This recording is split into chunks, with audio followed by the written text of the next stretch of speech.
Going back to your restaurants, I mean, globally you see a whole movement towards restaurants lighting up a bit. I mean, because the audience has changed. Correct. The new audience who's going out there to the restaurants are probably not as formal as and straight-jacketed as they used to be. Correct. So is Cinnamon Soho, and is that an attempt to cater to a different audience? Completely. I think when I started off, my aspiration of changing people's perception of Indian food and sort of showing them what is possible, and it's possible to spend £35 a head on an Indian meal or £60 a head on an Indian meal or £100 a head. All that was ambition then. Okay. Because I also realize now, as I've grown older, I think it's easy for a chef to be creative and innovative and good quality at the very highest end when you have access to the best ingredients and all of that stuff. I think it takes more creativity and thought from a chef to be able to deliver quality and ethos and innovation at a lower price point.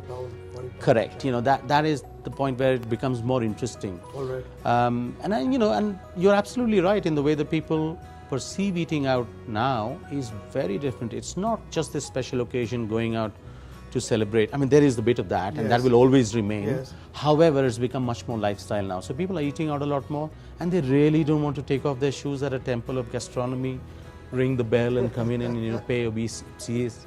It's not going to happen anymore. I think people want it to be lighter, a bit more lifestyle, and a bit more accessible. You're very focused in terms of the commercial success of your restaurant. So do you find it easier to fit into that mold, or would you?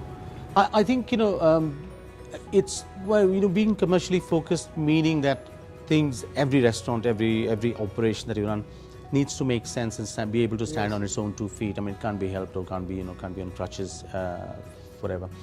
I do believe that it's very important to be able to balance the creativity with the commerciality, because they go hand in hand. One can't survive without the other. And whether it's whichever end of the market it is, I think generally people have become a lot more discerning. Everywhere in the world, I think people know more, they travel more, they understand more. As much as they appreciate, they are able to distinguish between good and bad. So you can't pull a wool over people's eyes anymore. You must have a really credible story to tell. So let's talk about India and what brings you to India this time. So yeah, I mean, I'm here at the Ritz-Carlton Bangalore so I'm taking Cinnamon Club and bringing it to pop up at Rivas in Bangalore for a week, for a very short stint. And the first pop-up ever. The first pop-up ever ahead of Cinnamon Club's 15th anniversary. I mean, the first pop-up ever in India. I've had Cinnamon Club pop-ups in New York, in Jakarta. What took you so long to come back to India? I've always, both for a pop-up as well as for opening up a restaurant. Yes. I think I've always said I will one day open up a restaurant in India, for sure, because it is not a destination to be overlooked for long. I mean, it's not. There's so much energy, there's so much depth and breadth coming here already. It's an incredible place to be, but it needed to be with the right people and the right partners. So, Anupam being a great friend, and the Ritz-Carlton, I've done some pop-ups with before. So there I am. I brought some of the signature dishes from the last 15 years, and we're showcasing them. So they're dishes from 2001, 2002, quite nostalgic for me, if you know what I mean. Okay. And then there are dishes which are more recent, and so we're bringing that, and this promotion is about. So in a certain way, it also chronicles your journey from the time that you left India. Correct. Speaking of the culinary scene in India, and how do you see it at this point in time? Extremely high energy, very dynamic, and there's a lot happening at every price point and every level, which which is all very healthy. I think it is. Somebody asked me the other day, what is the difference between the London restaurant scene and the Indian restaurant scene? Interesting question. And I think London is an incredibly competitive, but a very mature marketplace. Okay. So there are lots of places opening, some working, some not working, whatever. But it's a very mature marketplace. What I mean by mature is there is an incredible amount of depth and breadth in all kinds of restaurants. So you can find a Vietnamese restaurant as good as Vietnam, if not better. You can find Japanese meal, Italian, Mexican, Indian, as good as wherever the country of origin might be, if not better in London. And that ability that, you find that at every price point.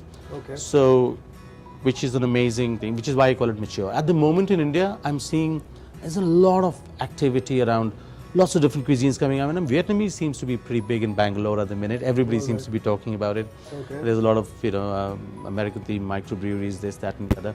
There's a lot of activity, and I find that energy very, very infectious. Make it happening. Chefs or restaurants in India that interest you at the moment, or that you're impressed with at this point? Oh, I have forever been very impressed with what Manish Mehrotra does at Indian Accent. I think, in some ways, I'm not sort of knocking ourselves down, but I think it might be slightly easier for us chefs in London to do what we do, push the boat out and push the envelope a little bit and be a bit more experimental and creative.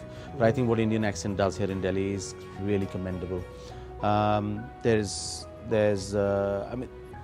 Of course, there's the traditional, long-standing stuff that's got to be on your bucket list, and Chef Gill's Bukhara being one of them. Yes. And every time I bring anybody over, from the West, that's definitely one of the places they want to go to. Okay. A word of advice for young chefs.